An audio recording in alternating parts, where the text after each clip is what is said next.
Haleluya, shalom. Selamat kita berjumpa kembali dalam kasih Tuhan Yesus Kristus. Saudara pendengar yang baik dan setia, Tuhan memberkati kita semua. Haleluya, puji Tuhan. Pada kesempatan ini saya akan mau berbagi kebenaran firman Tuhan yang menjadi tolak ukur dalam kehidupan kita, sehingga kita boleh menikmati kasih karunia bersama dengan Tuhan. Di dalam Yesaya pasal 6 ayatnya yang ketiga, di sana dikatakan begini, yang hatinya teguh kau jagai dengan damai sejahtera, sebab kepada mula ia percaya. Haleluya. Tema kita adalah tinggal dalam damai sejahtera Allah. Haleluya. Nah, saudara-saudara, dalam sebuah perjalanan hidup kita, iblis tidak akan dapat mengambil satupun berkat Tuhan dari hidup kita ketika kita berdiri dalam otoritas di dalam Kristus dan mentaati firman Tuhan. Ya, sekali lagi, iblis tidak dapat mengambil satupun berkat Tuhan dari hidup kita ketika kita berdiri dalam otoritas di dalam Kristus dan mentaati firman Tuhan.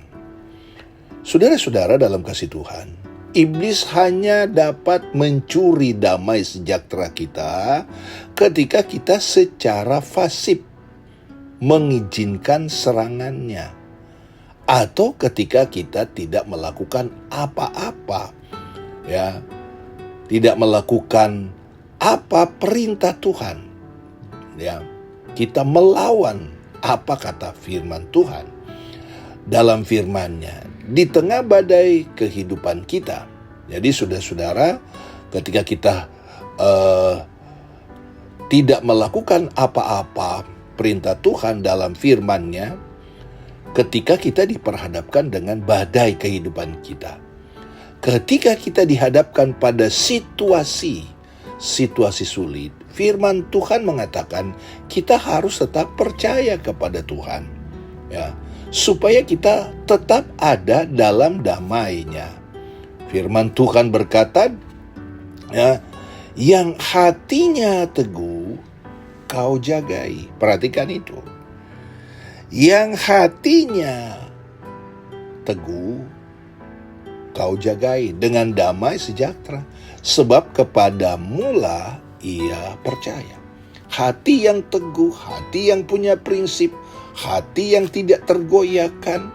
Saudara, sekalipun dia dihadapkan dengan badai, sekalipun dihadapkan dengan persoalan, hatinya tetap teguh, ya. Nah, Tuhan akan menjagai, ya, dengan damai sejahtera jika pikiran kita terus tertuju kepada Tuhan. Jadi kita harus fokus. Di satu sisi kita berkarir, bekerja, tetapi jangan lupa sampai kita tidak fokus kepada Tuhan. Dalam segala keadaan, milikilah persekutuan yang intim dengan Tuhan dan renungkan firman-Nya sepanjang hari. Keadaan apa? Dalam keadaan apa? Keadaan kita lagi diberkati, mari kita konsisten merenungkan firman Tuhan. Bersyukur. Dalam keadaan sulit, kita tetap melayani dan memuliakan Tuhan. Bukan sebaliknya kita bersungut.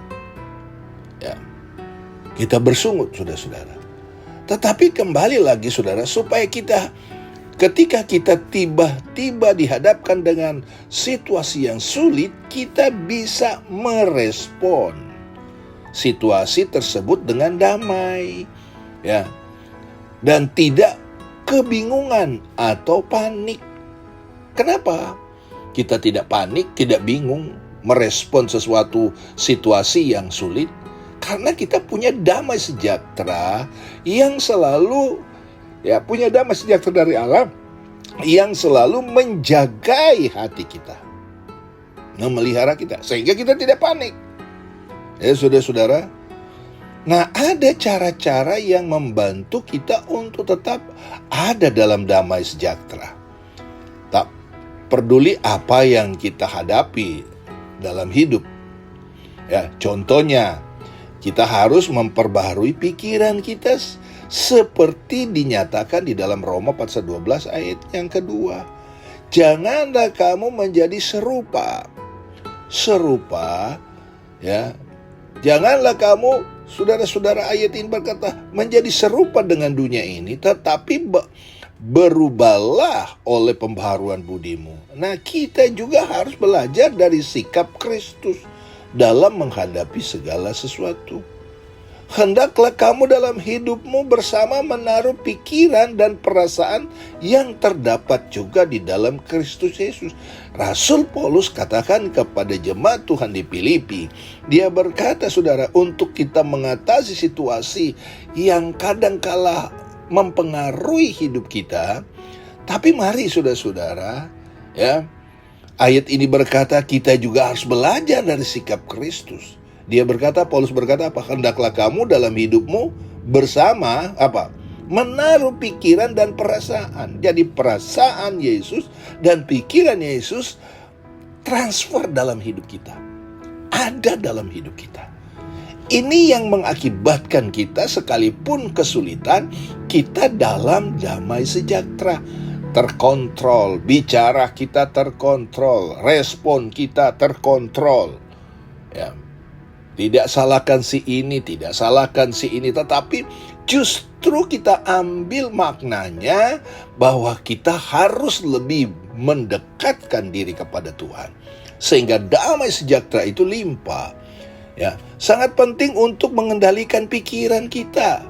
Ya, saudara, dan menolak diri kita memikirkan semua hal-hal yang berlawanan dengan firman Tuhan. Coba deh, ya, kalau saudara tempatkan ngambil pengalaman-pengalaman pahit, pengalaman yang susah, membuat saudara sakit hati, membuat saudara kepahitan, taruh di pikiran saudara. Saya mau tanya sama saudara, bertumbuh nggak iman saudara? Ada damai nggak? Nggak ada damai.